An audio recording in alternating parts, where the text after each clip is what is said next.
All right. What's up? What up? What up with it? What's good? What up, though? Wagwan, K-Tao, K-Paso, however you say it from wherever you're from.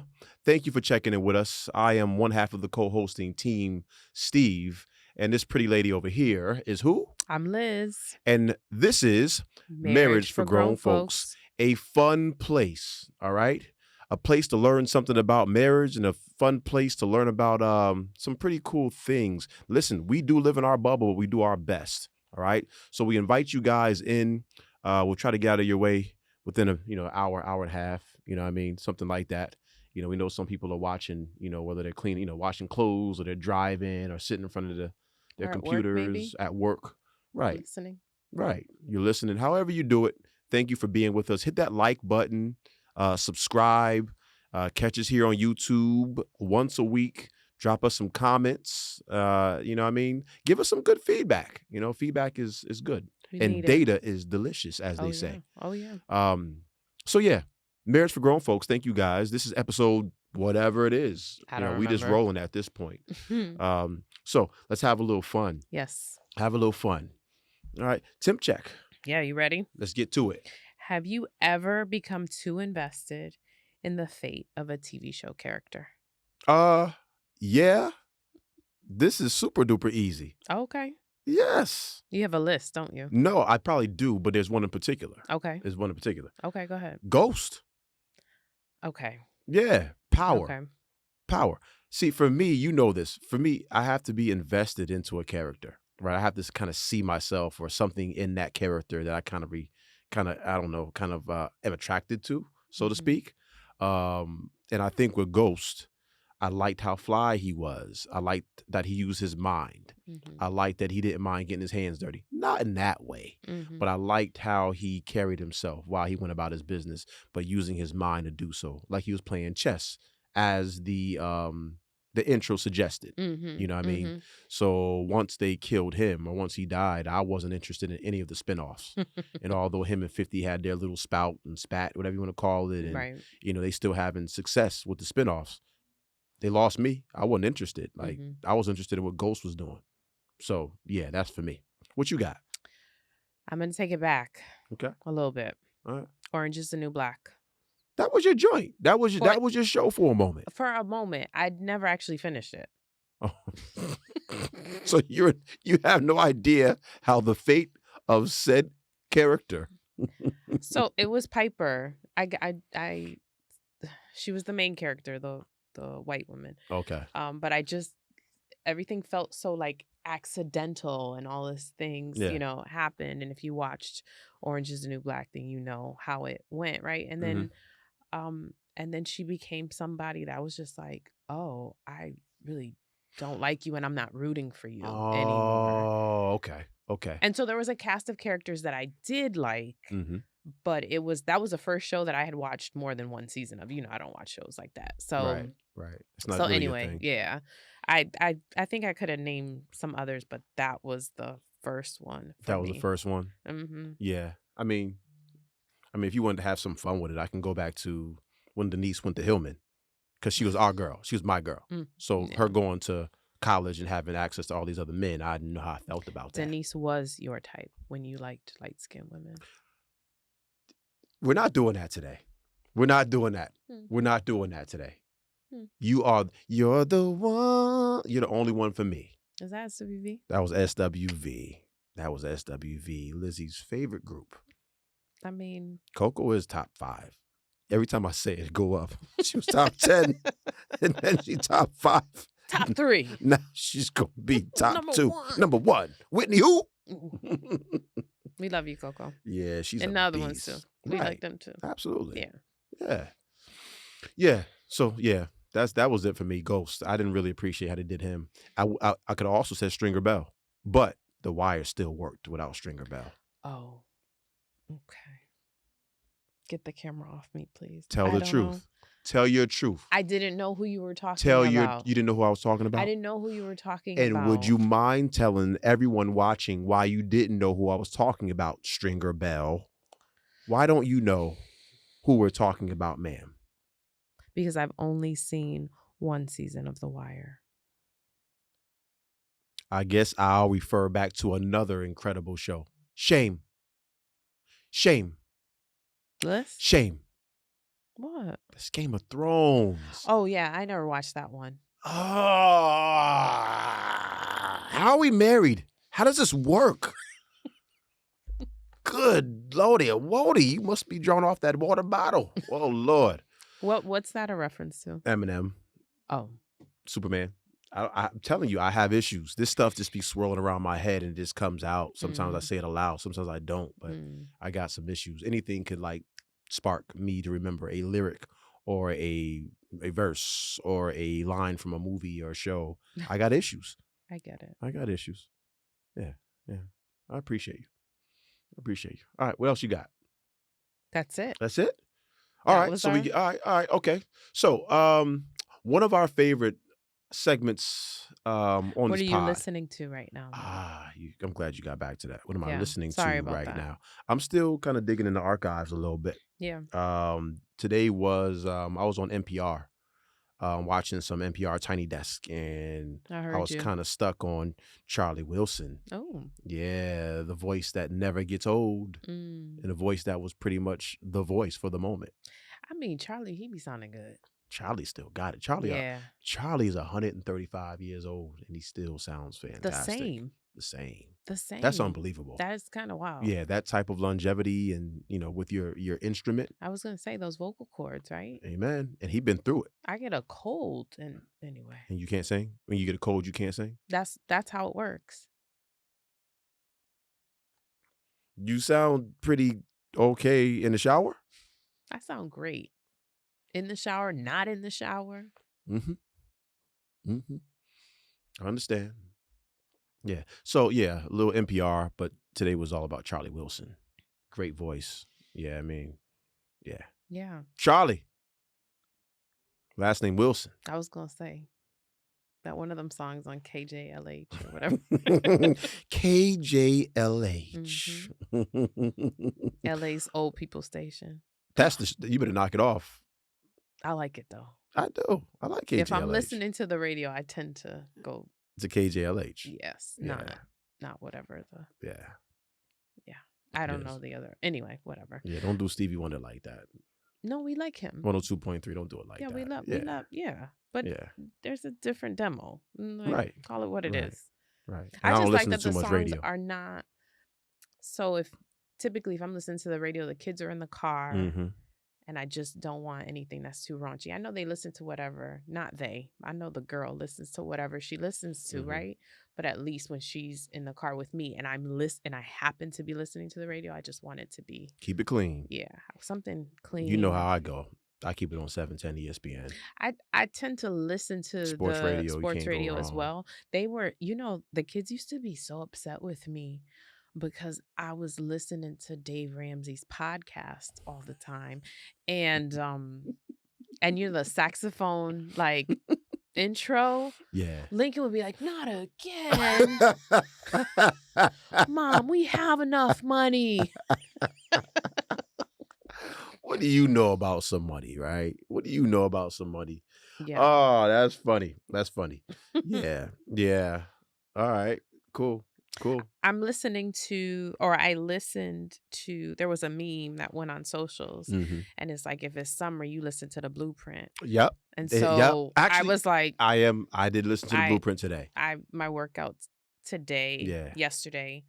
Yeah, Blueprint. Absolutely. I was like, you're right. It's like, in January when you're reading like The Alchemist and Celestine Prophecy and Rich Dad, Poor. The seasons for that. It's just, so summer is a season for the Blueprint. Yep. Therefore, it's like, also I can't not listen to A. Marie, Fall in Love. Like I have to listen to A. Marie. In the Why summer. don't we? I don't know why I gotta listen to that. Yeah. And that was a time. Absolutely. Blueprint came out around the same time, like a year before, I think. Okay, maybe I'm wrong. I mean, I'm still listening to SWV, so like it is what it is. 1999. Hey. 1994. Hey. It is what it is. It is what it is. Yeah. That's all right. Yeah. What are you reading right now, ma'am? Who? What are you ingesting? What is feeding? My brain. Yeah. I actually read this really good book. Okay.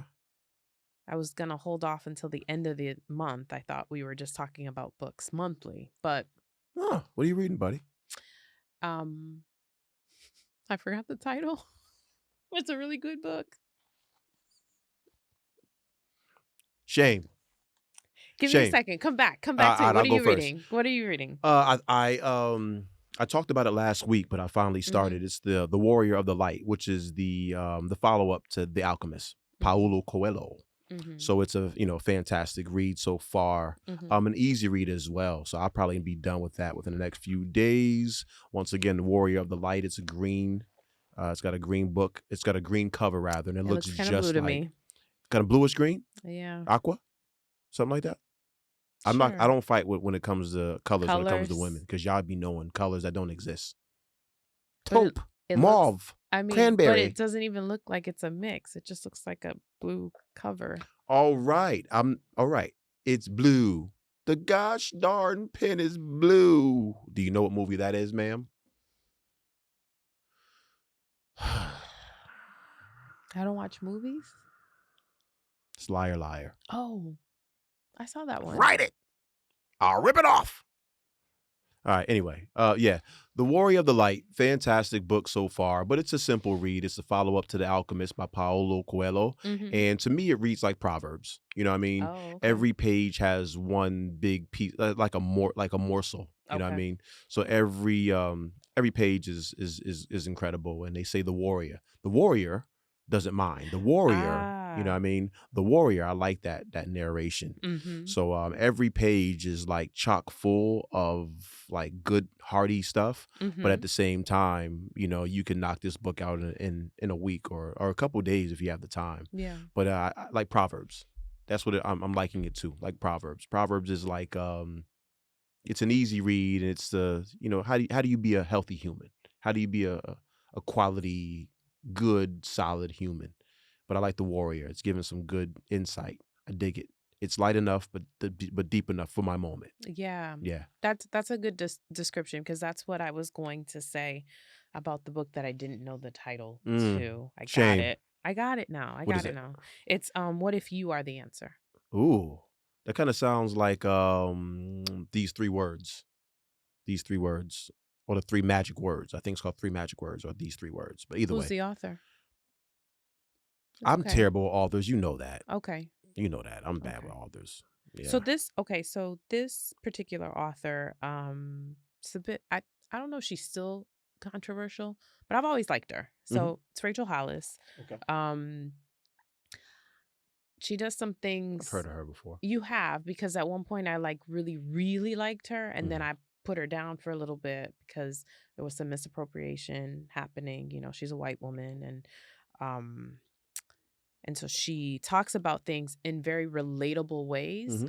But she also talked about struggle and strife, and it was like, your struggle ain't really my struggle. So, Got it. So there were some things that people were kind of side-eyeing, like, sweets, you're like married to a Disney exec. How are you talking about, I built this brand from nothing? No, baby, this is not bootstraps.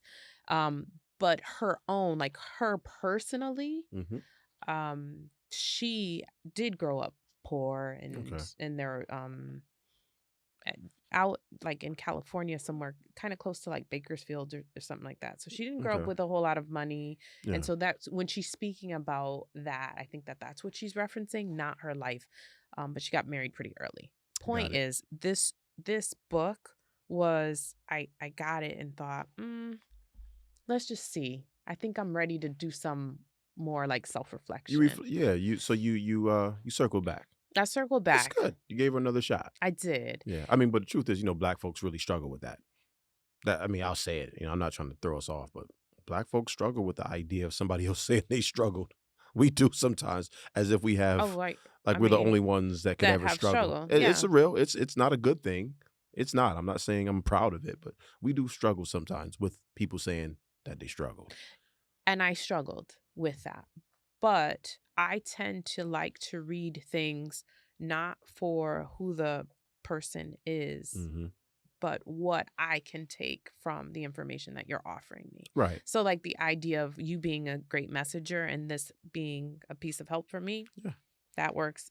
It's top notch for me. So I'm good with it. And so that's why I think I'm open to reading her. So I give you all of that to say this particular book is a book of questions. And so she asks 26 questions, and then she gives us a moment to like reflect as the reader, and then she answers it in the way that it worked out for her.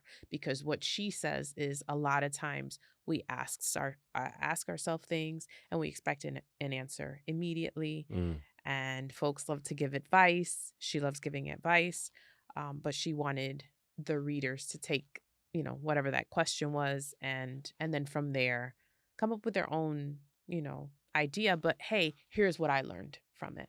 And there are some questions that she brings up that I was like, oh, this is right on time. Good. Yeah. Good for you. Yeah. So Good what for if you. you were the answer?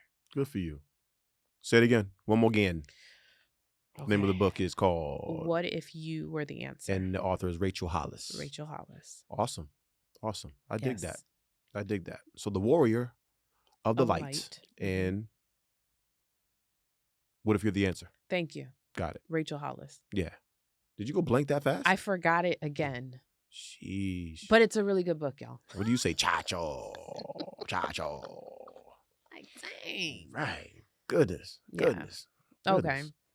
All right. Shooting it straight? Shooting it straight. One of our favorite segments, shooting it straight, because we get to talk about some. Say it again. Nope. Do it again. Nope. Shoot. We get to shoot. You get to shoot something. Shoot your shot. Wait. Do it again. Do it again. Hold your follow through. Gooseneck. But look at your left hand. That's my issue. Right. Yet there's actual ball in your hand, bro. How could your hand be facing this way with a ball? I just be following you. That's how you do it. That is not. That's how you do it. So that's how I do it. I had a strap. Don't do that. Don't do that. Don't do that. My shot is. Look at that. Thomas Shepard. Getting buckets. That's funny to me. Yeah, Shoot It Straight is one of our favorite segments. We get to talk about a few things that are in vogue or, in the media or in tabloids. And, once again, we don't like to base our entire show off of that because it feels like very reactionary, right? We like to have a topic, something to go off of, something that we can add to. I think when you have a show that's based off of what's happening in the world, it becomes very reactionary and you are kind of a slave to whatever comes out. And now you've got to respond in a way that no one else did, right? Which is impossible because there's so many voices. You're bound to say something that no one else said, unless your voice is extremely big and you say something first, right? Your reaction is something first. Yeah. So let's have some fun. Shoot it straight. Yes. Yeah. And just so you know, that ain't how you follow through. But okay, here we go. First things first. You want to go light? Start it light. Want to go light? Yeah, let's go light. Let's go to the NBA. Yes. The NBA is cool? Well, we're talking about the NBA this whole time, correct? Kind of, sort of. Okay. Kind of, sort of. Yeah, I like what you did there. You're good, you. You're good. You're gooder. What movie is that? I don't know. No. Wait a second. It's Analyze This. You got it. Analyze This and That. It's two movies. Yes. Yeah. Give me something. Well done. Yes. I saw that movie If you haven't noticed, I have a ton of movie references and music references, and I can't stop it. It flows out of me. It's one of my, at this point, it's a concern of mine. I can't stop it. I'm a little concerned. Yeah. You look. I am. I don't know what part of the spectrum I'm on. I don't know. You swing. I swing from. What else you got for Shooting It Straight? The Christies and Chris Webber. Yeah, buddy. Well, first, let me discount this. Let me, make sure I say this. I have done the best deep dive I can. I wish there were some more reputable sources to go off of. But once again, we here at Marriage for Grown Folks, we're not running around screaming journalism. We're not running around screaming journalism. We're looking for some good stuff to talk about regarding marriage, and this seemed to be perfect. We ain't here to slander any names. You know what I mean? But would you like to intro this piece? Wow. Okay, so Doug Christie and Who's Doug Christie, dear? he was an NFL player. Just kidding. Just kidding. That was good. You know, comedy is about timing. That was pretty good. NBA player. Best known. Who'd he play for? Sacramento. Thank you. I was like, I knew this yesterday. Okay. Okay, so he and his wife, Jackie, been married, 20-something years, right? Okay. But one of the things that kind of like labeled them as different was that when he traveled, he always traveled with her. And they were like, let me not say like, because that's like saying little, right? So they were big saved Christians, like, this is our path, this is what we do, the sanctity of our marriage. And so to keep out any distractions, we move as a unit and we do X, Y, and Z. So that was really interesting to me. Let me just ask a question just so you can keep going further. Is that normal for NBA standards for a woman Absolutely to travel not. everywhere with her husband? I mean, I think when you don't have children or your children are young enough, then you have the flexibility to travel. They have 3 children. Okay. Anyway, I didn't even know that much, but go ahead. Yeah, they have 2 boys and the daughter. And so even when the children were like of age, like school age and whatnot, they were still traveling together, which is like not quite normal from what I know. Yeah. And you have some background. And I have some background. Yeah. So, okay. So that was always odd to me, or when you mentioned it, because they did a piece on it. Sports Illustrated did a piece on it, like, I think when we were first getting married, and they talked about it. And I was like, oh, tell me about it. And I asked you, you were talking about it. And I remember you saying the part that you said. No, earlier? Yeah. I thought it was odd. I didn't have the vocabulary for it when I was younger, but I thought it was odd. Not bad or good. I just thought it was odd. You know what I mean? And, you know, I'm a basketball guy. I'm a basketball junkie. I pay attention to the colors, the uniform changes, all of the different things that the normal human is probably not paying attention to. Right. I'm a basketball junkie. And when they would highlight this years ago, I remember being younger, but when they highlighted, I remember thinking to myself, like, this is different. But it also made me feel like, hey, what is the normal thing? If they're traveling like this, he's probably a known cheater. Yeah. Unfair, but that's what was in my head at 13, 14, 15, 16, whatever age it was. And then 25 when we got married, because I remember having this conversation like early on in the marriage. Yeah. And you pointing it out, and not because of anything with the marriage. It was just like, I remember you saying that. Yeah. Interesting, man. You've always fascinating. Loved. Yeah. And so now here we are. Okay. 26 years in. Ooh. What happened, ma'am? Apparently no, not the last baby, but the daughter, the 30-something-year-old daughter, is not his.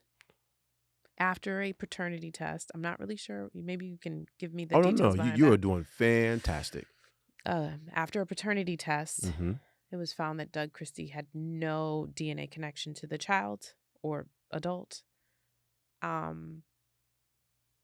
I'm, again, not really sure why the paternity test was put in play, because I'm not really sure why. But what was found was Chris Webber was actually the child's father, or the woman. Her name is Chantel. Chantel's father.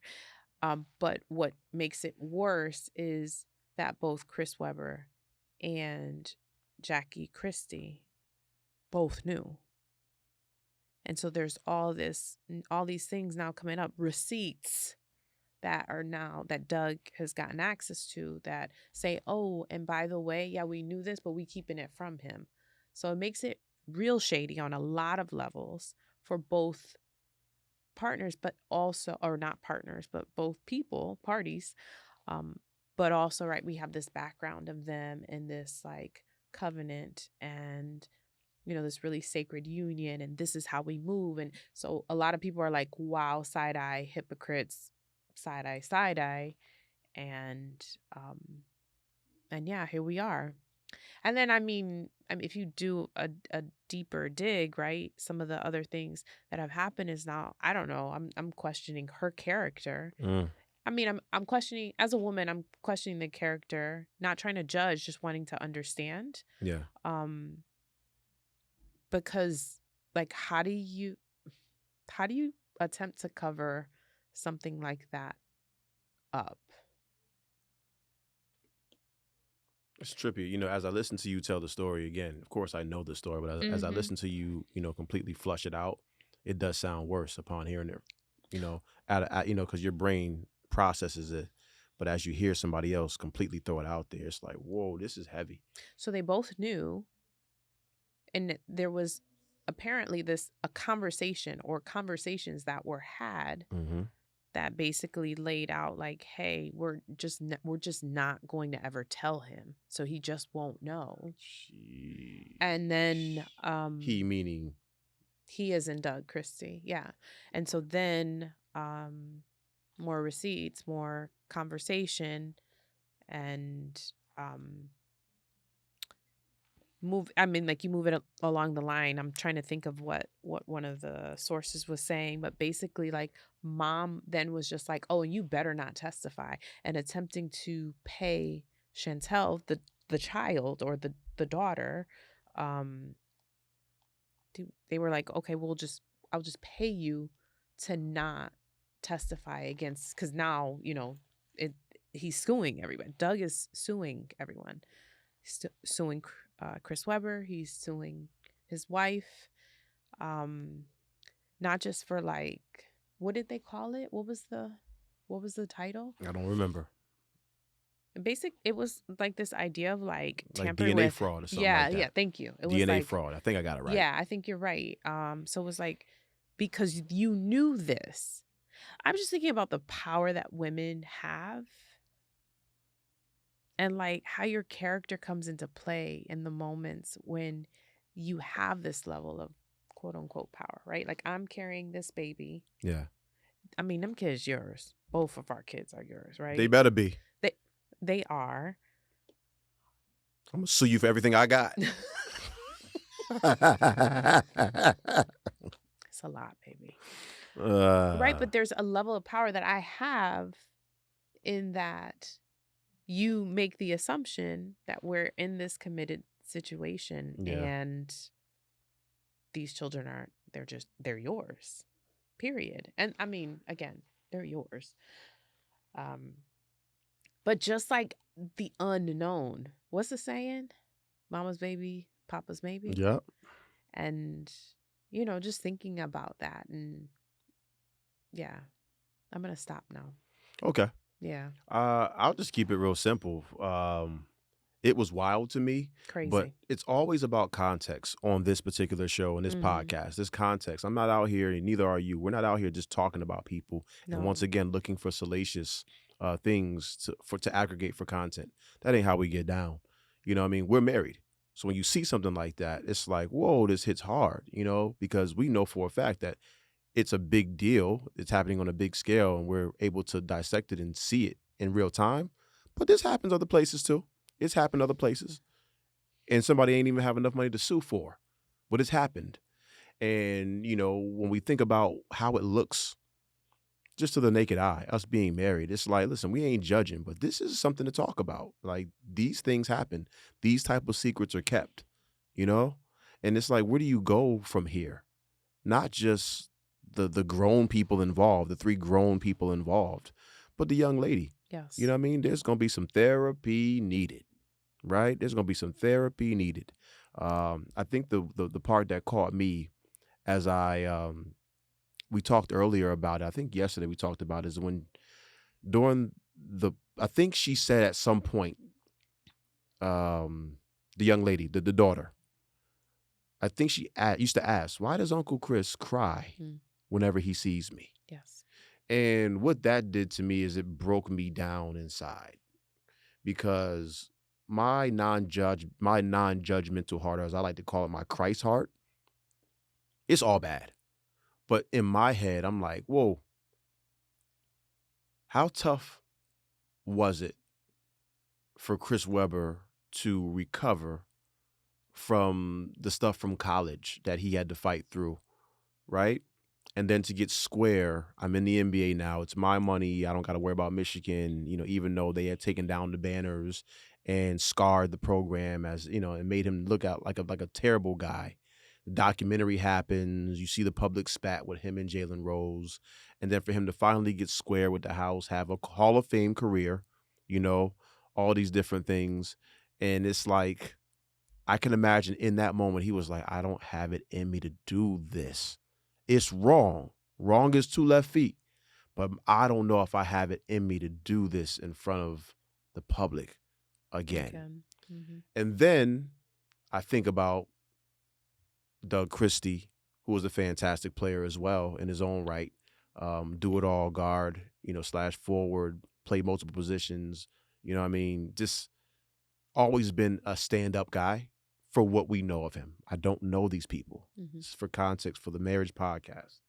But to know that he had to endure something like this, I love my daughter. I love my son. I can't imagine one day having to negotiate something of this magnitude with them, And even more so, I love you.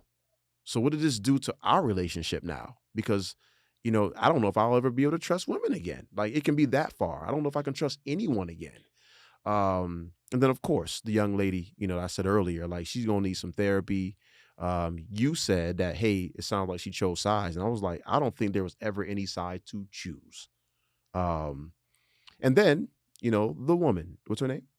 Jackie. Mm-hmm. My non-judgmental heart is, where do you go from here?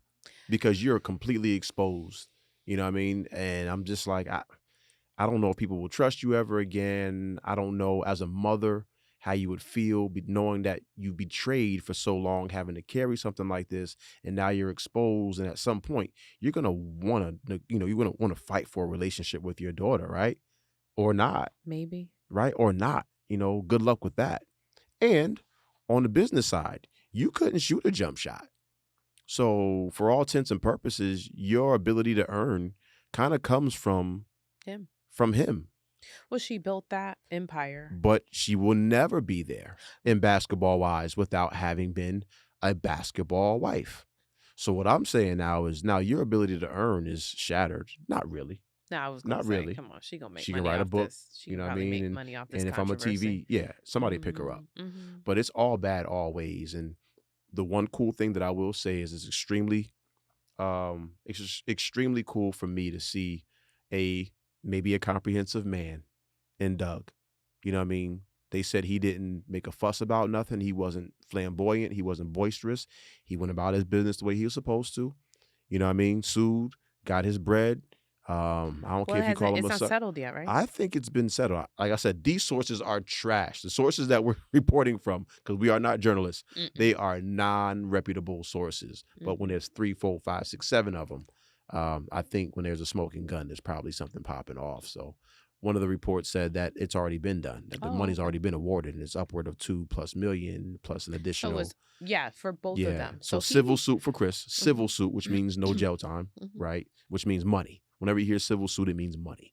And then for her, I think there might be some jail time. I don't know. The sources are trash. I mean, look what you did. Look what you did. If she did some prison time, I'm not tripping about that. Right. I'm serious. I'm not either, especially like because he was able to track like an email or there was something. They came up with everything. Yes. Receipts. Receipts. That's how they came up with the numbers. 2 million was like $2,258. Yeah, I think one of them was like $1.80 just 22 for school alone. It was. He was like, when she turned 16, I spent $230,000 on that Sweet 16. I would like my money Who came? back. Usher or Chris Brown or Somebody Bow Wow? Bow Wow. Yeah. I need that back. I need that money back. And I was like, oh wow, he's serious. Absolutely. And then that is a betrayal of. It is a betrayal. It is an absolute betrayal. And of course, like, the human me is asking about the humanity in all of this. Right? Like, so after the money is divvied up, all of that has happened. Now what?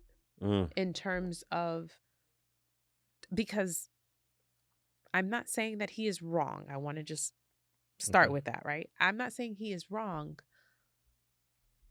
But now, as the daughter, right, I might be looking at you a little bit crazy because you done put all these receipts, and you got all this, you done tabulated this, that, and the third, and I want all my money back from these two adults, but I love you. Do you know what I mean? Like, to me, it feels like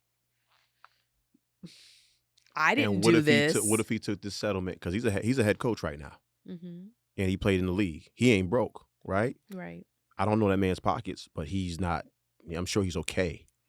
What if he's using some of this money to give to her on her behalf? I mean, maybe. But I'm just saying, what if he did? I'm not making him we're- Peter Pan and the most, you know what I mean? Or not Peter Pan, but Robin Hood. Yeah. I'm not making Well, she him not like, poor perfection either, or anything like that. But once again, you've never heard a bad thing about Doug Christie. You just haven't. No. You just haven't heard a bad thing about him. And even the way he's going about this, he could be raunchy and filthy. We talked and we referenced Remy and Papoose last week, right? They getting after it.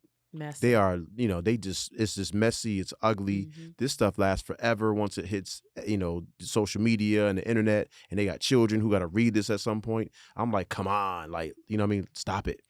But he ain't go about his business like that. That man handled his business and walked away. Now, as you just asked, I don't know how she'll feel about it later, but I bet you if she had to choose someone, I'm sure she'd choose him. That makes sense to me. It makes all the sense in the world for her to choose him, even after him going after all of that money. It makes all the sense in the world for her to choose. If someone's going to treat me well.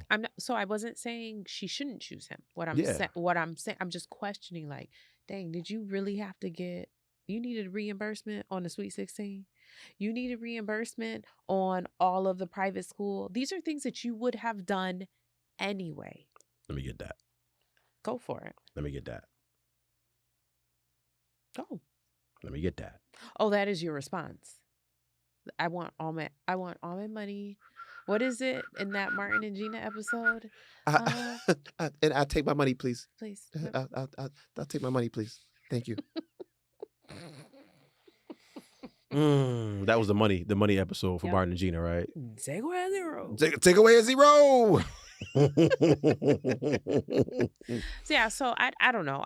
I'm not painting him a bad person and all of that. I'm just saying, like, as the child, as the innocent bystander in all of this, right? It kind of sucks. Like, I get it. I get you're mad at them. I'm upset with them too. But those things were for me in particular. And I'm not sure, I've never been in this predicament before, but I might question, like, well, how much are you really rocking for me? If you really, like, I love you. I'm not your father, but I love you. I raised you. But homie had it too. He had that money too.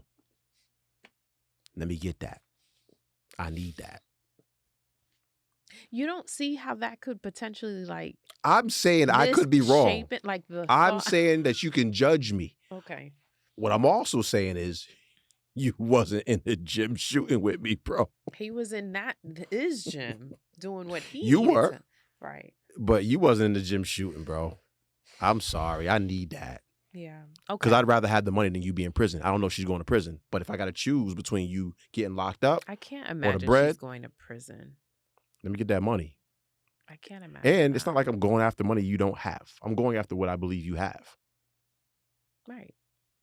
It's different if he's going after some chick that work at Golden Corral, you know what I mean, or something like that. He's like, I made you.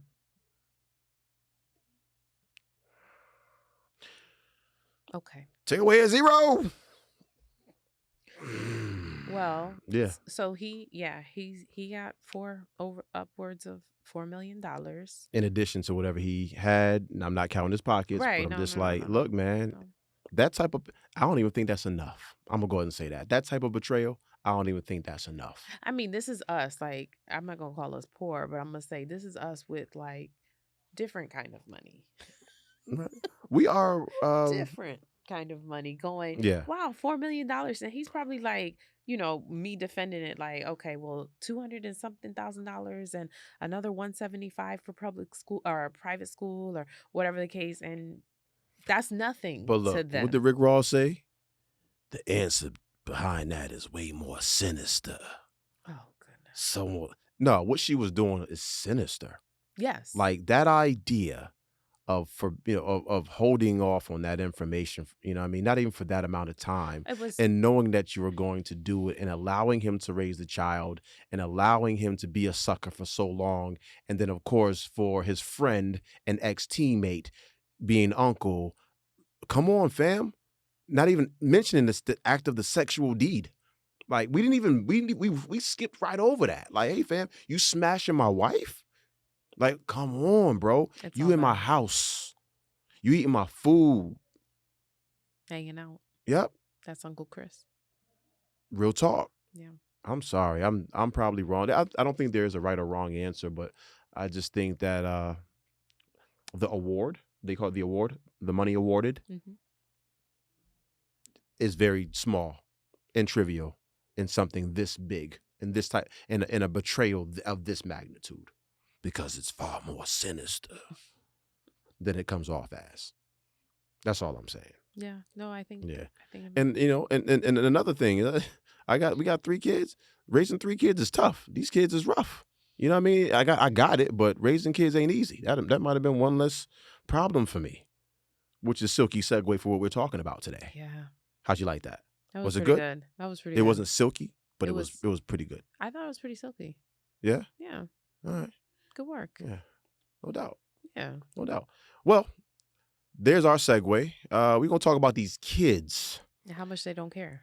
these children, these babies, these broke besties, these people who destroy your cars, these people who destroy all your time, who monopolize your time, who monopolize your resources. Run all through the money. Run through the money, run through your time, run through your sanity, and then turn around and tell you that you can't make love in your own house because it makes them uncomfortable.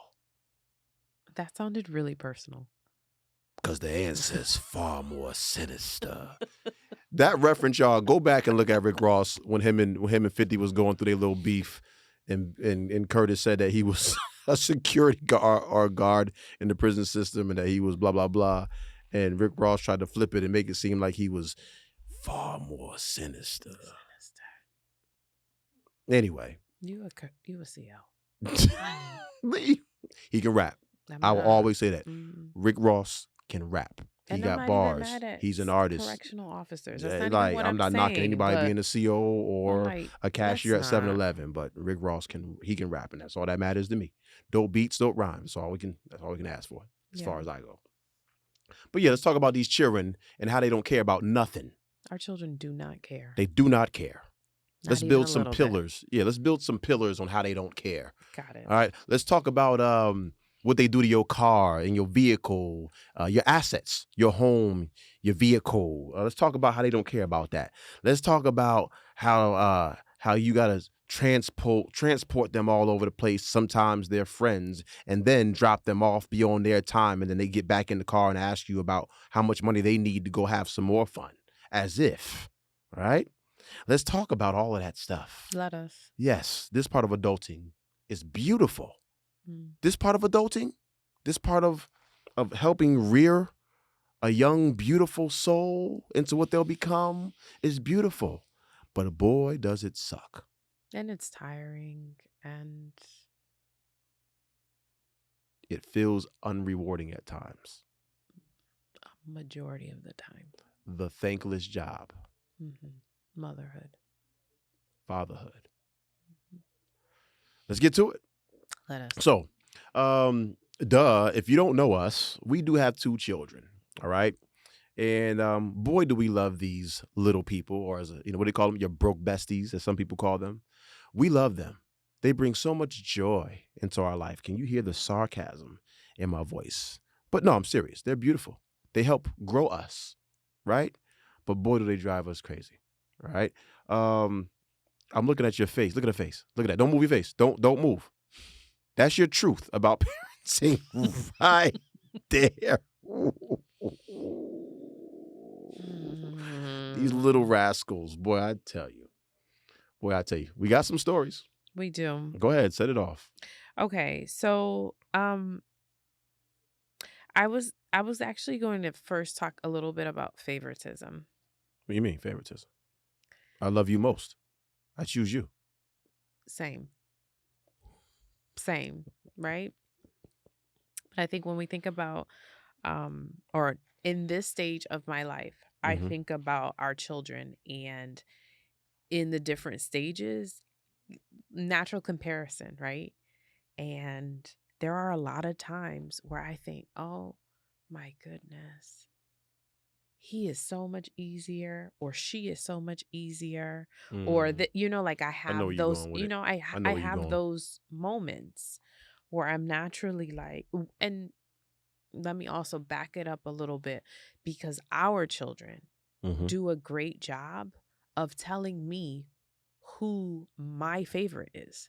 Oh, really? Oh yeah. Oh yeah. So what is? They don't tell me that. What does that mean? They know that I don't like either one of them. Yes. Maybe that's they what know. They know that you are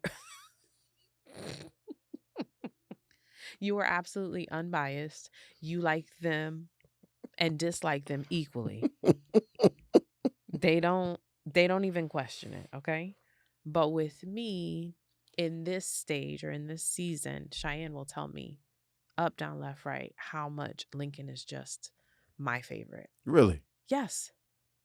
And I'm like, well, maybe her definition of favorite is not completely formed in maturation.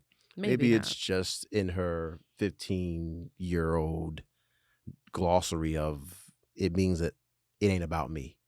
Maybe that's what it's about.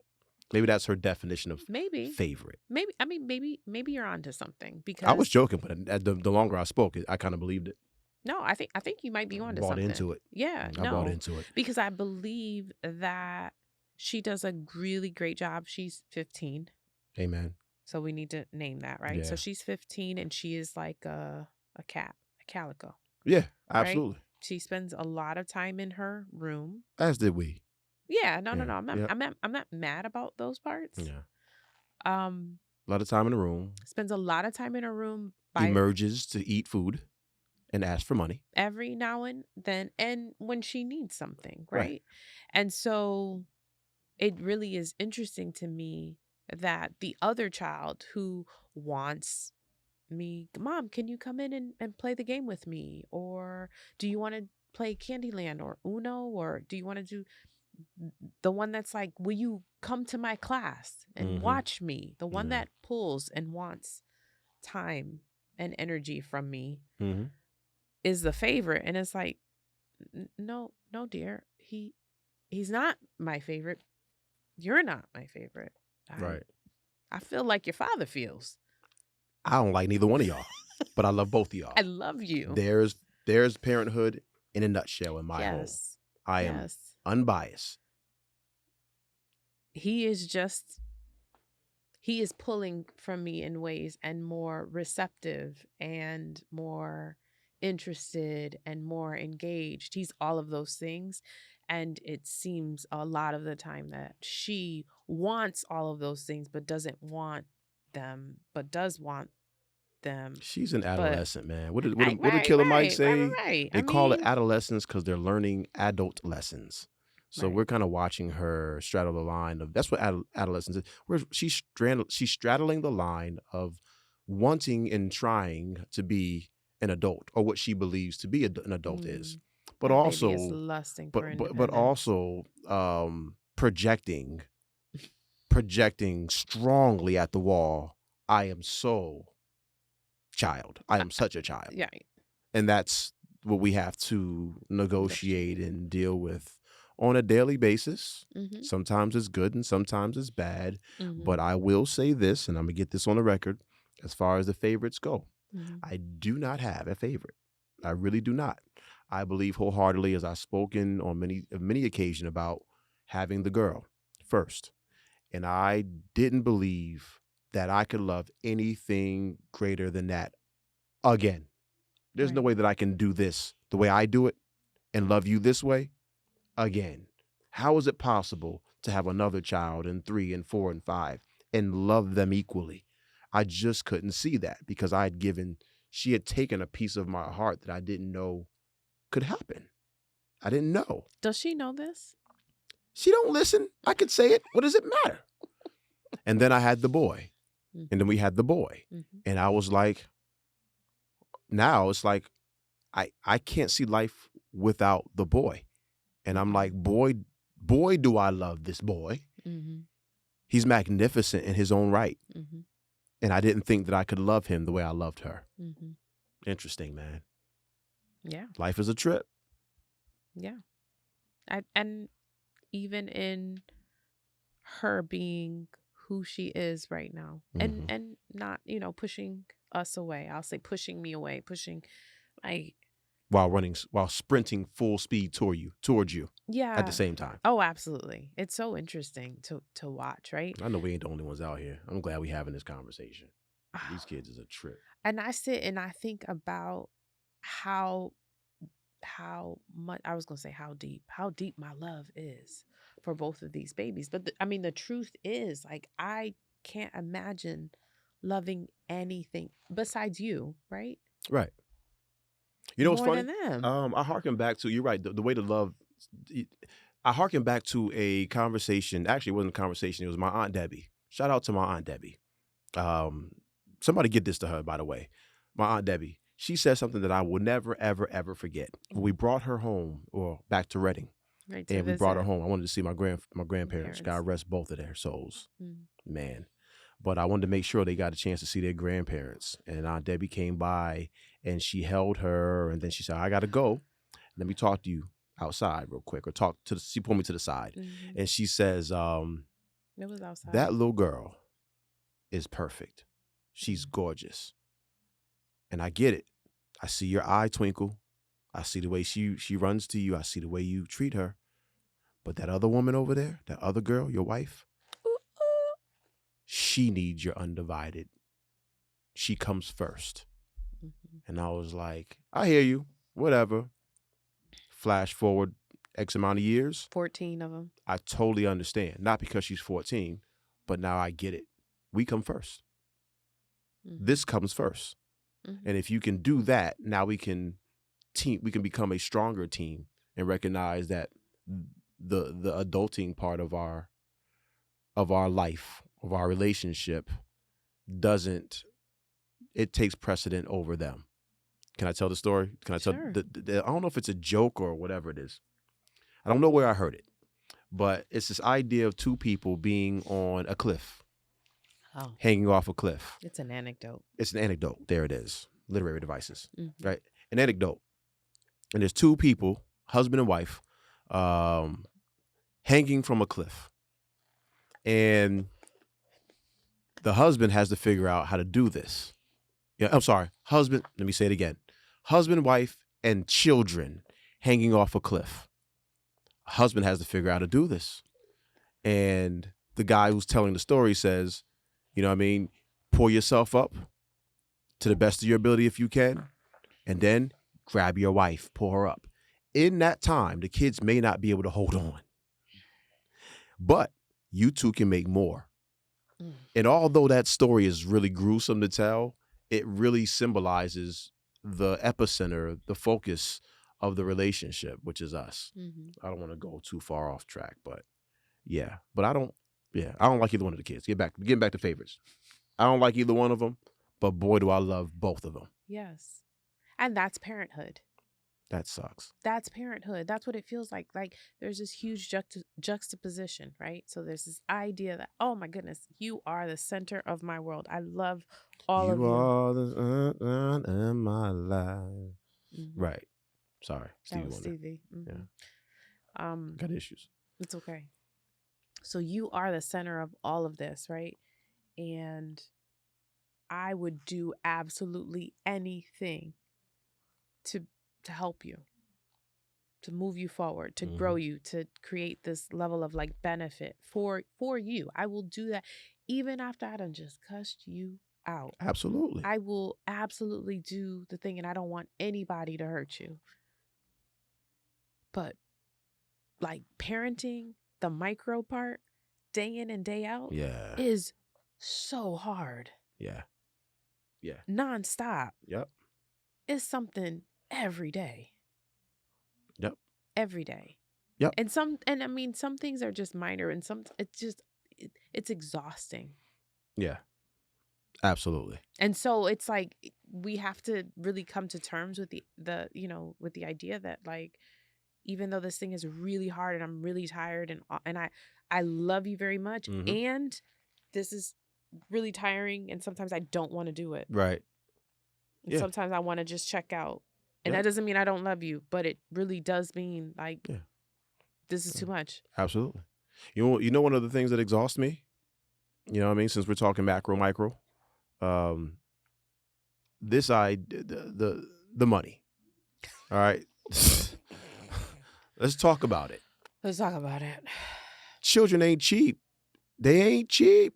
Children are not cheap, right? The parents out there know that children are not cheap. They ain't cheap.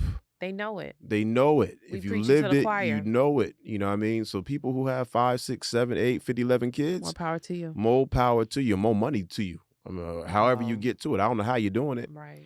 But you don't think about it. You just do. Right? You just do. And then we got smart. And we said, no, we're not just going to do it. We're going to think about it. Yeah. All right? What makes sense? You know what I mean? We don't mind investing into our children's dreams and ambition. We will do that in a heartbeat. Thank God that we have the resources to do that. But what we won't do is just throw money in the gutter.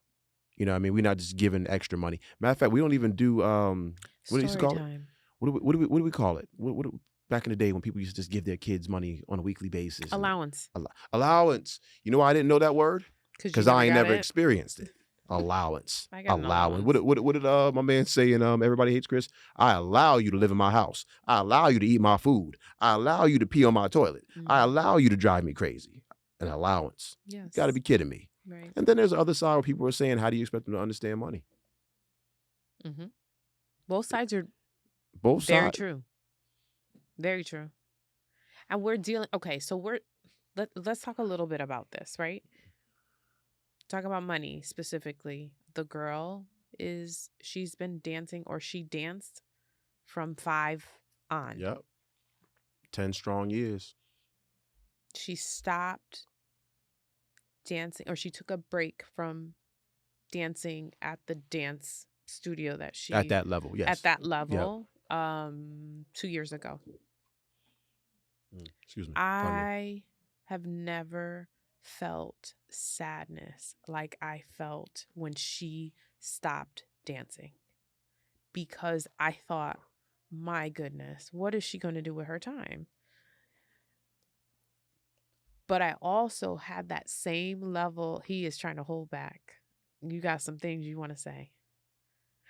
I was incredibly sad, but I also felt really nervous for her. Like, what are you going to do? This has been your outlet. And you and I both know she is a different person when she dances. Absolutely. First of all, it's not that she's different. She elevates. Oh, yeah. She illuminates. She glows. She shines. All of those. That scene in Sinners, where you've got all that evolution of dance, right? Yeah. I'm like, that is a visual for the audience, right? That's the idea. Like, when she dances, she turns on something incredible. It's not, and that's not us as her parents. She's tapping into her gift, not her talent, not her purpose, maybe per se. Maybe because we don't know. That's not our job to know that. We don't know, right? But a gift that everyone gets at least one. I believe that. I believe it wholeheartedly that the Almighty gives everyone a gift, and that it's piled on with life, and it becomes harder to find it because your gift leads to your purpose. All right. But nonetheless, when she's dancing, and when she was dancing, man, we felt good. People who watched her felt good. Mm-hmm. She illuminates the moment. You know what I mean? So I get it. I understand why you, and also, you know how I feel. I lay off because you did tell me you got to lay off when it comes to sports and that type of thing. I didn't see basketball the way humans seen anything. I was obsessed. Right. So I can Your sometimes, drive is different yeah. from hers. I think, again, she's a teenage girl, Mhm. so there's going to be a level of insecurity. There's going to be questioning of confidence, Yeah. like all of those insecurities. Stuff that I'm learning about young ladies. Right. Because she's far greater. She at 13, 14. At 9. Right. She was far greater of a dancer than I was as a basketball player. Oh, okay. It wasn't even close. That's how good she was. Yes. And then she went into like higher levels. She went into those spaces and she elevated. Like Give her a month or two. Yeah, as if she levels up. She had been dancing at that level. And so anyway, I brought that up. We're talking about money. Mm-hmm. So I'm going to talk about money in reference to that. So it's our context. Right. So we invested a lot So we invested of money. a lot of money. And the summer before she finally got the courage to say, I don't want to do this anymore. Mm-hmm. She was getting up, down, left, right. I was going in on her because she didn't want to be at the private school to dance anymore. She wanted to go back to the public school to do certain things. Yeah, there were social pieces at the point being though that I was like, okay, well, we're sending you back to the public school. And now you'll still need to take these classes because we're paying for these classes. So you need to finish this. You need to finish what you started. Yeah. And I was literally dragging the child. And that's when after paying this hefty price tag each month for her to go to these classes. And I remember saying to her, after picking her up from school, okay, so I got to pick you up you have to drop your stuff off, get your bag ready. I need you to I would tell her what she needed to do so I could get her to class on time, right? And one day she just told me, I'm not going. No, baby, we paid for this month already. You're going. Right. You're going. Right. And then having the embarrassment of having to say, because she finished out the month. Right. It was hard. We got through it. But I remember her saying, Mom, you base everything on money. I remember her calling me on it. And I'm like, no, friend. I'm going to stop you. I don't base everything on money. But this has been an investment that at the beginning in the fall, you said you wanted to be a part of. You go from September to June. There is a recital at the end. And that is when I get my compensation. I get to watch you perform. I get to watch you do the thing that you do. And we pay fair. And so then that moment, I remember thinking to myself, like, she has no idea. I think I did, respectfully, Angel and Lucille, these are my parents. I did 1 season of dance. 1 season. Right. And I don't know what they paid, but I know it ain't what we paid monthly. Oh, you know that. And add inflation and a little extra something to it. Oh my gosh. Well. Like it was 2 car notes easily. Mm-hmm. Anyway, point being, like, for her to say, come out her mouth and say to me, all you care about is money. No, baby. No, sweetheart. I care about you. I care about you. So and the money you're costing me. Because I could have got and you could have got and we could have. Preach, sister. We could have had some chunky, a couple of nice things. That's all I'm saying. We could have a couple of nice things. Which she will then throw in our faces as well. Because again, we've said this before on the show, right? We drive old cars. Older cars. They're not even that old. My cars are paid off. Paid off. Cha-ching. Cha-ching. You can feel how you want to feel about my 2017, whatever I got. Watch your mouth. While you paying $500 for something that you drive. You kidding me? Yeah, I'm saying, our cars are old. They're not 10 years old, but they are older. Boom. Okay. Anyway. Boom. Yeah. And she has said what? Y'all need new cars, and I'm like, how dare you? Right. You know what my new car is? in your toes, Oh, in your in first the position, second oh position. oh okay. I thought That's you were where talking it's about at. hair and when she takes out her braids and when she Yeah, that's where it's at. listen, we just letting Gotta that be kidding me, man. letting that money just go Right. right out the window and you not even trying to go to class. Anyway, Anyway, now the sorry. boy, Money. how the boy feels about money. Really good at math, right? Really good at math. No concept But of you can money. tell that he has no concept of money. He said, "Dad, you make $1,000. That's Dad, a lot you of make money." $1,000? I said, baby boy, if I made $1,000 a year, We'd be in trouble. yikes. He doesn't. But he get doesn't it. understand. But what he does understand, remember, like, story time, right? What I do remember is he asked me for something, and he said, "Dad, Roblox. Roblox or Robux or something like Robux. that." Mhm. And it was something that was kind of hefty. I think it was like $400. You know what I mean? Like $400. And I was like, "Oh man, that's like $400, man." He was like, "That's no big deal, Dad. That's just selling something for that's selling something for $40 10 times." Mhm. And I looked at him and I said, "Say it again. That's just selling something for $40 10 times, Dad. What can I sell for $40? I said, "It don't even matter, son. You understand how this works. You're going to be just fine. You're going to be just fine." Right. So, you know, I mean, he don't really know yet, but he's going to do just fine. He's going to do just fine. He's going to do just fine. Yeah, so there's money. There's that part. Now, you want to talk about our vehicles? What about them? Or your vehicle in particular? Let's talk about your vehicle. We talked about vehicles and having them. Oh, how my car is trashed? Your car got roaches, bro.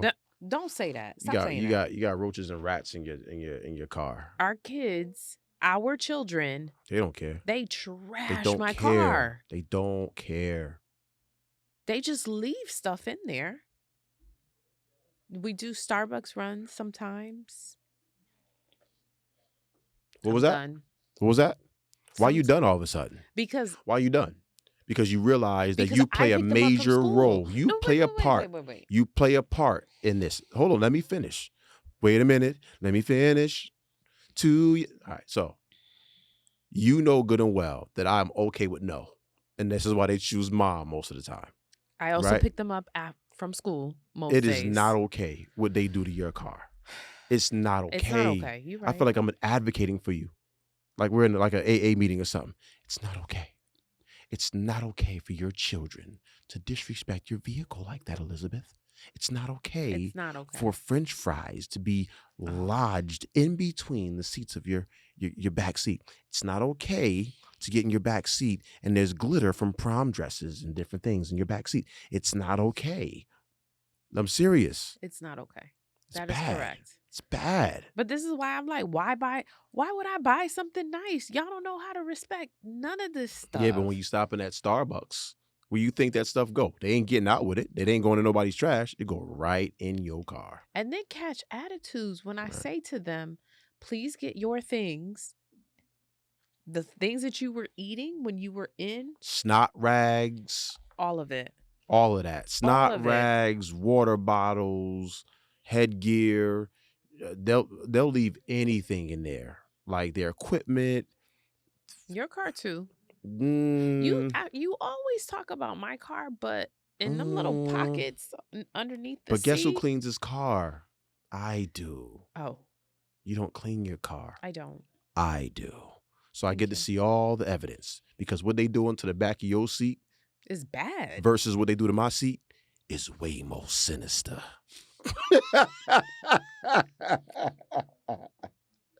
They do you dirty. They do. They do you real dirty. We got a few assets, right? We have our cars Mhm. and we have our homes, Mhm. right?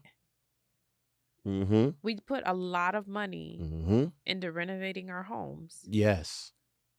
You remember we weren't even through with the second renovation of the house, and we were staying in the back unit, and Cheyenne found a way to take the shower door, the glass shower door. Bro, I remember that. Remember? And I I said, remember this is that. so disrespectful Yeah, to I our remember that. space, our time, our money. Right. Because they don't care. They didn't care. They don't care. She It's called not their us. money. They don't care. Like, how do you take a glass door off the track? And it was a heavy door. But this remember? is new. Like, this is one of the newer models. They don't got some old version. That's my point. The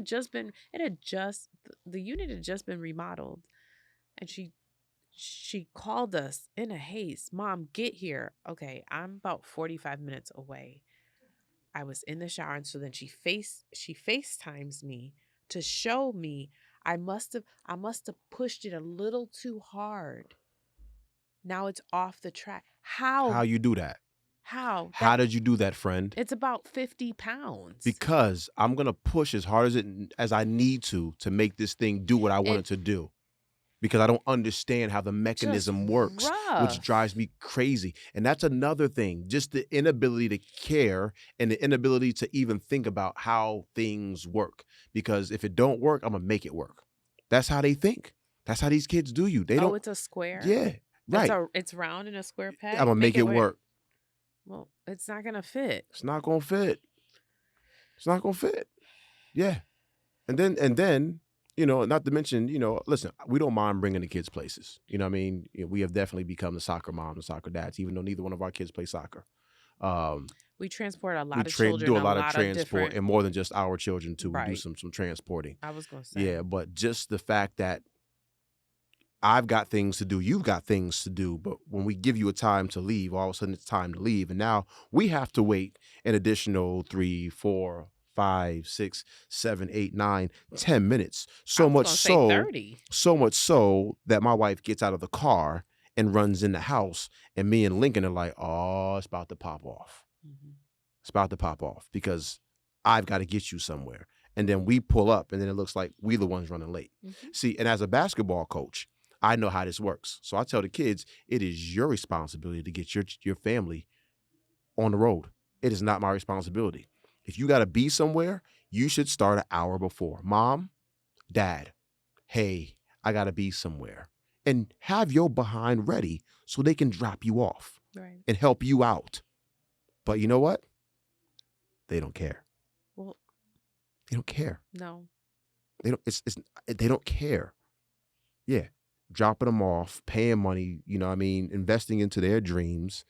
All of these different things, crying for them, praying for them, mm-hmm. And then you turn around and walk into the room and say, hey, y'all can't do the booty? What? Huh? What? Wait a second. We gonna act like that didn't happen?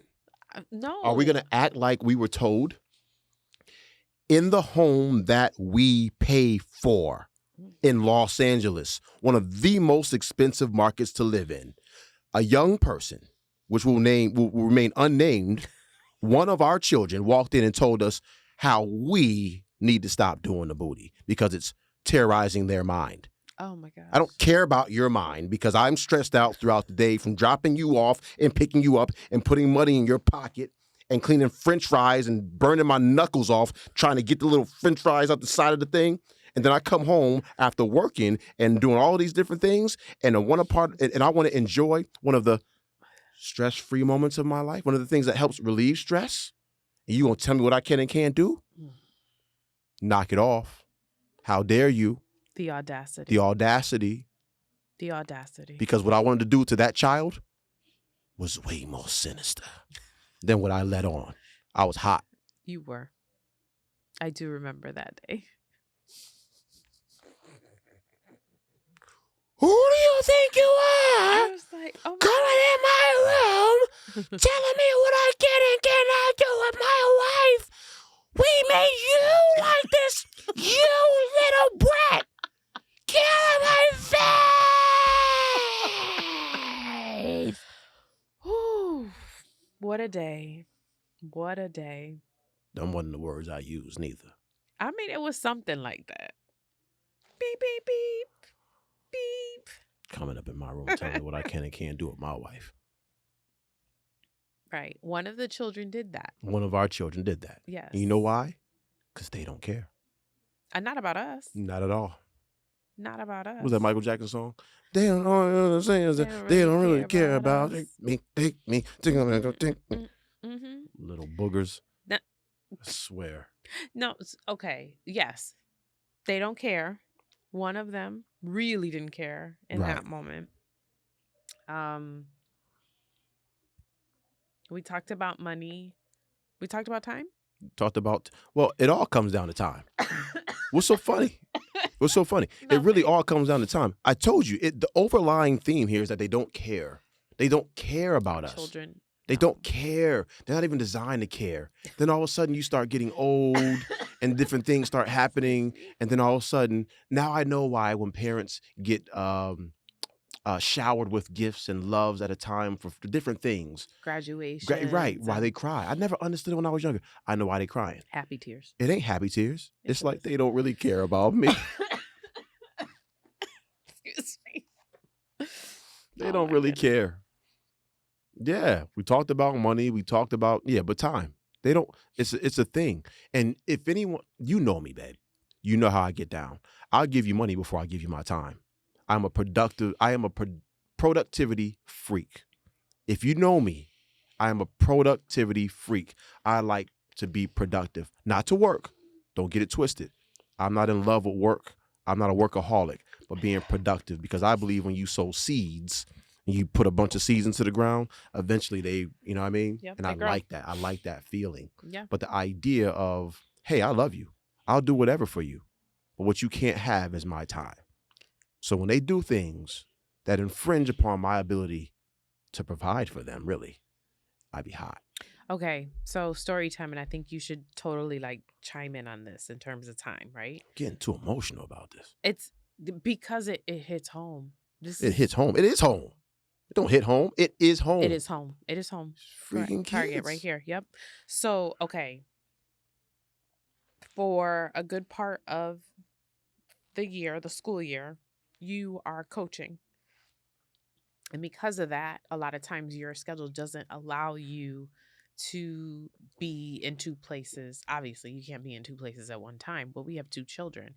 And so I have a system of I get one, then I pick the other one up, and then, or get them something, and then we get to whatever the extracurriculars are. So for months, right? With one of our children, I was having a really hard time communicating hey, I need you here at this time. It is important that you be here at this time, because then I have to get you and this and get your brother and get, and I have to get where I need to be. Right. So then fast forward, we try to work some kinks out, but then fast forward, I went away for the week, and you had to come in.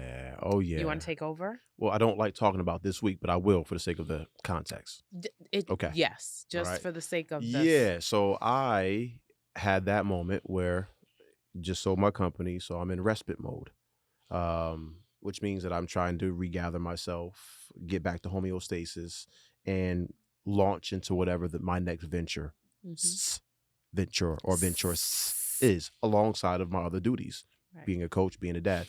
But it was a great moment, and it's perfect for you to leave, because I'm like, I got it. Don't worry about it. You know what I mean? I'll take care of it.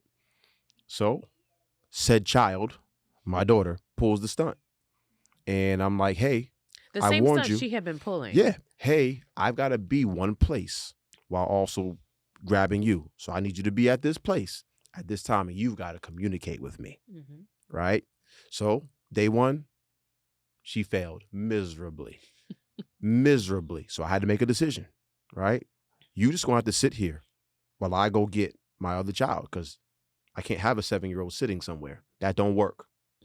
That don't work. That's not I'm not doing that. So I had to make a decision. Came back, got her, you know what I mean? And we headed back up to go, do what we got to do. And for the sake of, she just couldn't understand why she had to sit there. She just couldn't. Well, why should I have to? Or why don't you just wait?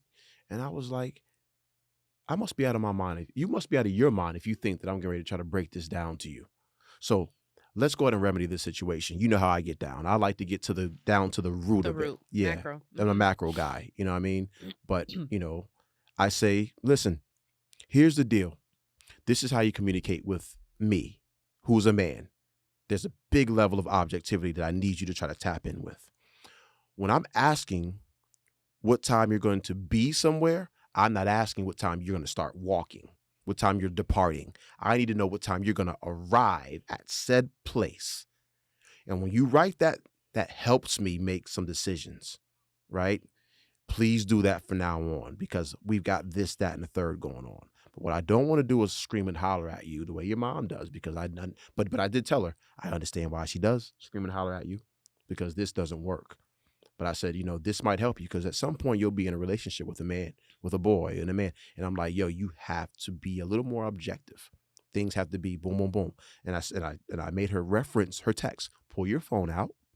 Let's look at your text messages. Let's go backwards. What did I ask? Okay. What did you respond? Did you answer my question? No, I didn't. Good. I need you to answer the question, but I need you to answer the question because this is what I'm actually looking for. Thought it helped a little bit, and we did better. You did. Did better. Each day got a little bit better. So it was an opportunity to teach. Mm-hmm. Mm-hmm. Definitely an opportunity to teach. Yeah. But it was also an opportunity for you to see. To walk in your shoes. That they don't care about our time. They don't care. And who cares about their time more in our situation? I'll fight you over my time. I'll give you all the money I can give you, but I won't give you my time. He will negotiate our staycations and say, I can give you this day, but I already intended to do nothing on that day. Therefore, I am unavailable until I get hungry. Let's make sure we give context. No, that was it's a time context. Thing. I don't have issues with time. I'm just very rigid about time. And you about also time. Want to have full control of your time as much as possible. That is true. And if you want to say I have a bad attitude, I didn't say it. You did, but it's fine. I agree. When it comes to my time, I have a very bad attitude. You don't get to tell me what to do with my time. Uh-huh. You just don't. That's the one thing that look at my body gesture. Mm-hmm. You don't get to tell me what I do with my time. I really work really, really hard doing what I need to do so I can do what I want to do. Mm-hmm. And what I want to do is not do what you tell me to do. So, okay. Camera on me. Okay. So our son, you see what you just saw, what you just did. Okay. So our son does the same thing, but this is him negotiating getting to school later because y'all don't wake me up early enough for me to do what I want to do for at least an hour and a half. And he talks like this, just like how you just did. And I go, okay, because it's not all her. He doesn't care either. In regards to time, let me shoot my man some bail money here. No. He cares about his time. He does. He really does. He likes his downtime. When he wakes up in the morning, he don't drink coffee. But if he did, he need his coffee every morning.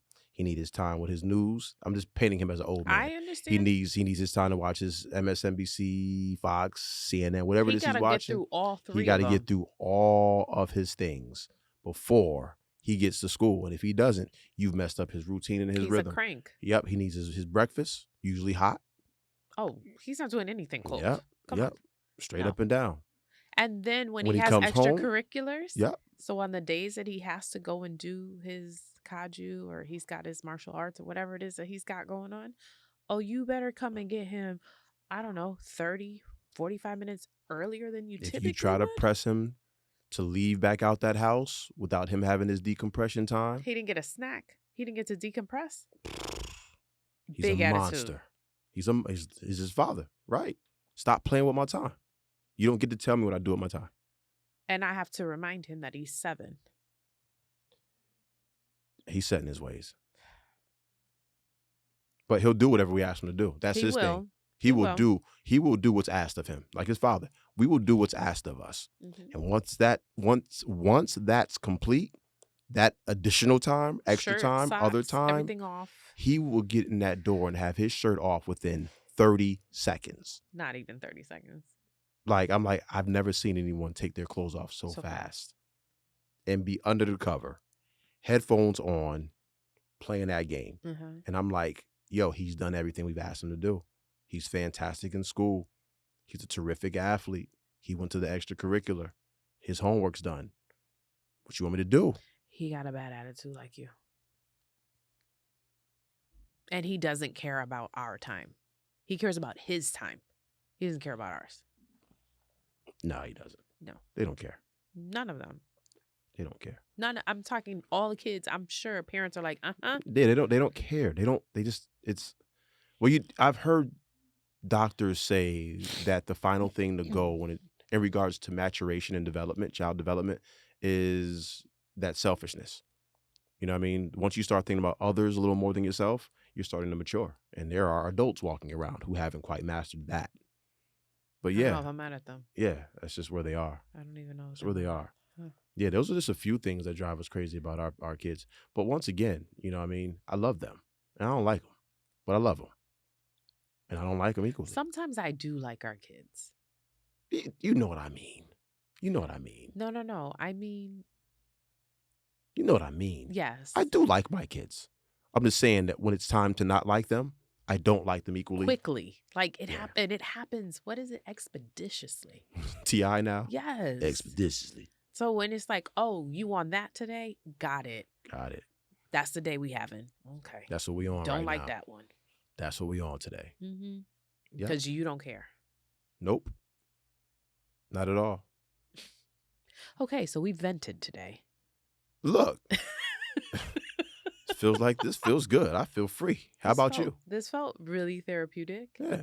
Kids telling you that you can't do the booty in your own house. Kids not caring about your time, destroying your assets.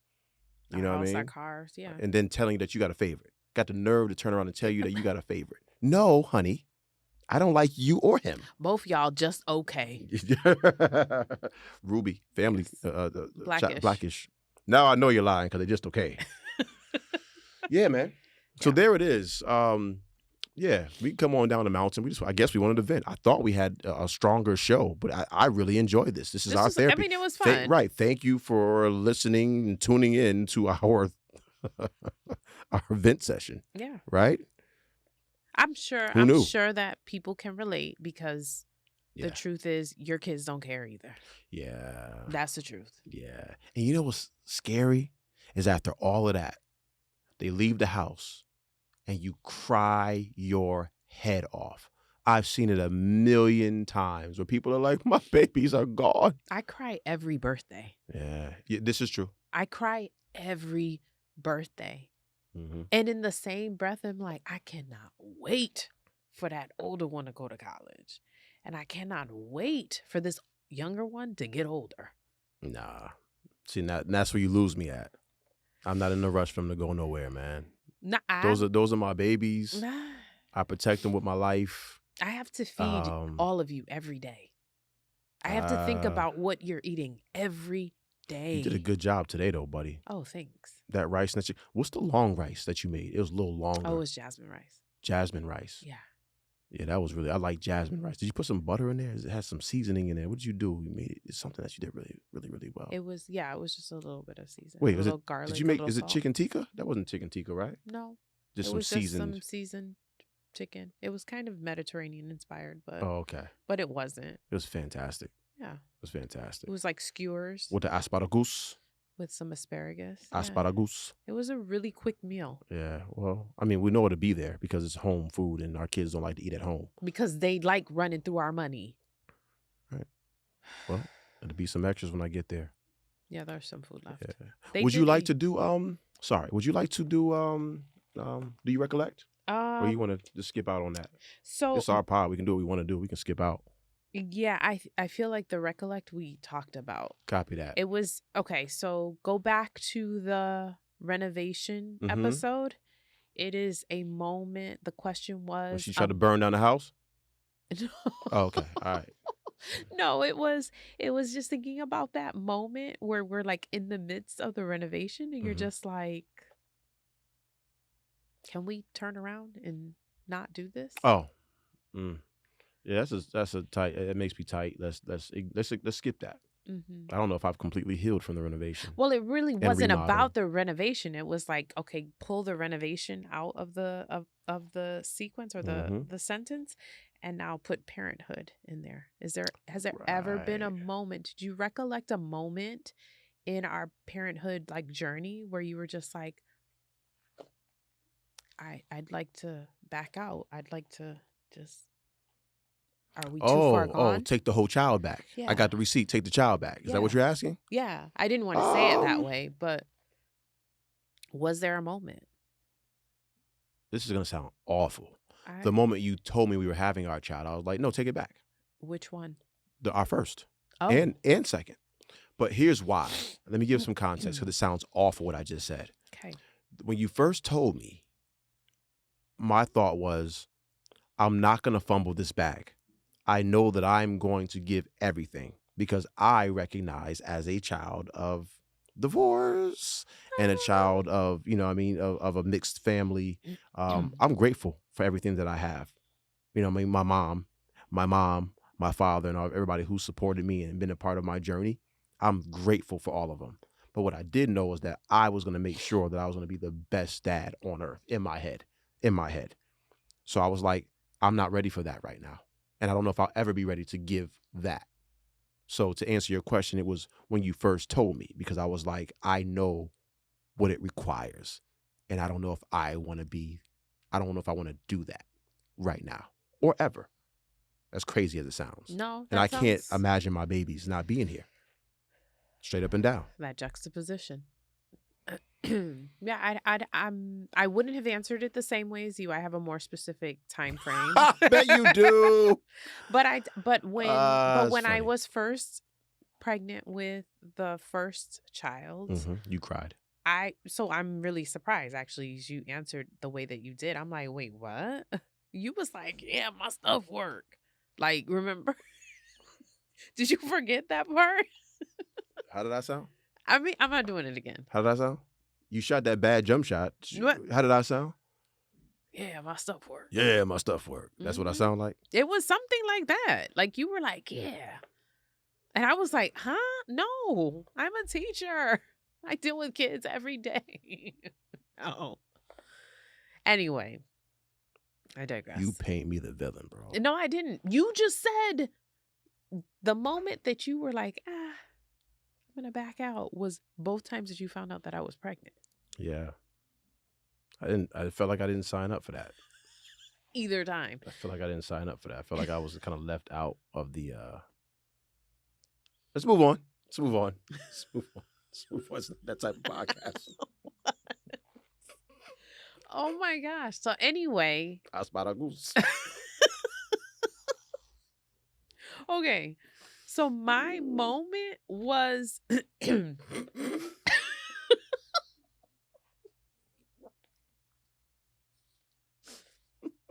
You okay? Mm-mm. I almost choked on my water. I'm sorry. Go ahead. When was your moment, ma'am? I'm sorry about that. It's okay. Please forgive me. Are you like good recollecting? Yep.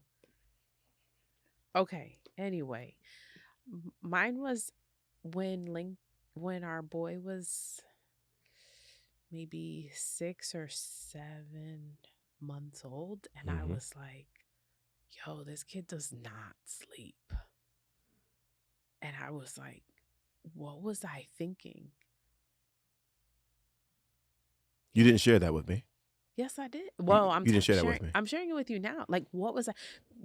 He wasn't sleeping, and I was old, and I was geriatric. You were old by the hospital because they got to call you geriatric. Which I didn't appreciate. So let me put that out there, right? But I remember being like, I'm almost 40. I'm used to sleeping at night, all night. She never gave us these kinds of problems. Nope. When you don't have sleep, and guess who in the family I don't have sleep issues, but guess who doesn't sleep as soundly as everyone else? You don't.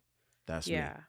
And she didn't do that. And so then when he did that, I remember being like, It's too late, huh? I can't get this one back. It's never too late. Nah, I couldn't No give him. way. He was so cute. It was. I mean, they were both beautiful babies, but Right. he was so cute. But he was always crying, and then he didn't like to sleep. And then we found out that the boy had some digestion issues.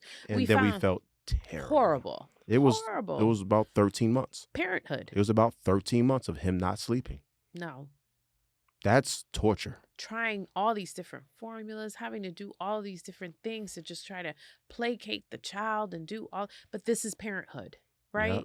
This is what it is. It's like, I love you so much and please stop hurting and don't cry and I need my rest. But my goodness, I want you to be resting too. It's all of the things. And then they torment you and they don't care. They don't care. They don't care. They don't care. Because I believe that their existence on this earth is way more sinister. Thank you guys once again for tuning in to Marriage for Grown Folks. I really had a good time. I hope you had a good time too. Don't get it twisted. Don't come for my babies. Don't come for my babies. I love my babies, but they drive us insane. I will cut somebody over Right, kids. right. She'll cut, I shoot. But nonetheless, we hope we've helped you. There wasn't too much education on this one. This was kind of just a therapy session, if you will.